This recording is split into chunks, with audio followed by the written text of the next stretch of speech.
Melsik, Baghdasaryan, and Bruno Souza in the featherweight division. Bruno Souza, I believe the LFA featherweight champion with 10 wins and 1 loss, beating Javier Garcia in a main event. Elijah Johnson in the main event, very, very controversial, knocking out Guilherme Santos in the LFA. I believe that was a co-main event, beating Camuela Kirk, who, if you do not know, is fighting inside the UFC, and just beat Mahakwana Mirakani. That's his only loss recently to Billy Corteo and Bruno Souza. So Billy being another guy in the fight card fighting Shane Burgos.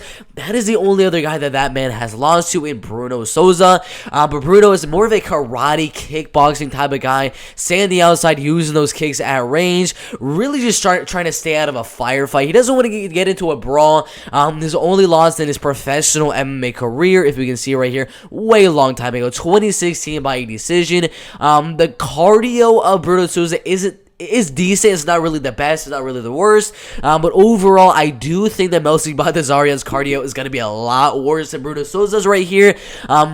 In those later rounds. But Bruno, I think, would probably win the third round if it does get there, due to his technique and the striking, maybe have that grappling advantage as well. He's going to be way better at range of the kicks, mix it in the takedowns, mix it in that jiu-jitsu that he definitely does have the advantage in. But that is an if it gets to the third round. In the first round and in that second round, that's where Melsik Baghdasaryan does his best work.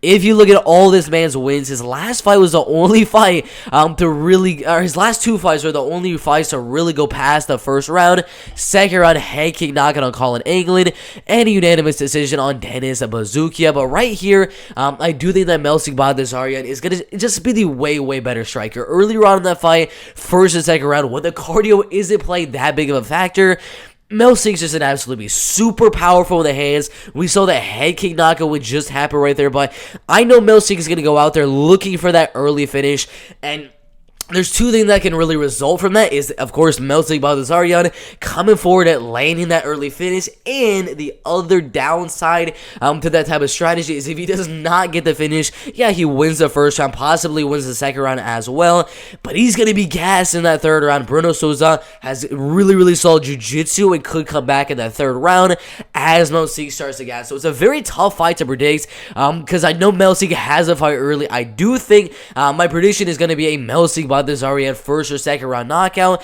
I'm going to go the second round right there, but it is a fight I can definitely see a third round, specifically third round guillotine, triangle, armbar, whatever the case may be, submission win from Bruno Souza. But overall, I do think we're going to see a finish either way. If Bruno Souza wins, it'll be a submission. If Melsik wins, it's going to be a knockout. I believe that's pretty much what all of these guys are saying as well. So I'm gonna go Melsik right here. His striking is very good Armenian fighter, almost a 3-1 favor. Another thing happening is that it is a short notice fight. It was supposed to be TJ Laramie. I would have had Melsik winning that one as well, but overall, a really good fight. I'm going to go Melsik by knockout in the first or second round. A really good fight in the featherweight division.